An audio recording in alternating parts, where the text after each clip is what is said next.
జోగులాంబ గద్వాల జిల్లాలో శ్రీరామనవమి కళ్యాణోత్సవ కార్యక్రమాలు భక్తుల కోలాటం మధ్య జరిగాయి. గద్వాల జిల్లా కేంద్రంలోని రాఘవేంద్ర కాలనీలో జెడ్పీ చైర్పర్సన్ సరితా తిరుపతయ్య పాల్గొని ప్రత్యేక పూజలు నిర్వహించారు. అనంతరం వార్డ్ కౌన్సిలర్ శ్రీమన్నారాయణ కౌన్సిలర్లకు జెడ్పీ చైర్మన్కు శాల్వాతో సన్మానించారు. అలాగే రామ్నగర్, రామాలయం పట్టణంలోని వివిధ ఆంజనేయ స్వామి ఆలయాలలో సీతారామ కళ్యాణం జరిపించారు. మల్దకల్ మండల కేంద్రంలోని శ్రీ స్వయంభు లక్ష్మీ వెంకటేశ్వర స్వామి దేవాలయంలో ఉత్సవ విగ్రహాలకు అభిషేకాలు నిర్వహించారు. ఆలయ chairman Prahlada Rao, EO Satyachandra Reddy, SI Suresh Goud కార్యక్రమంలో పాల్గొన్నారు.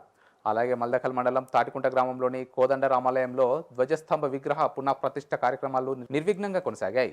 మధ్యాహ్నం 12 గంటలకు సీతారాముల కళ్యాణాన్ని వైభవంగా నిర్వహించారు. అలాగే శేషంపల్లి తదితర గ్రామాలలో సీతారాముల కళ్యాణం నిర్వహించారు.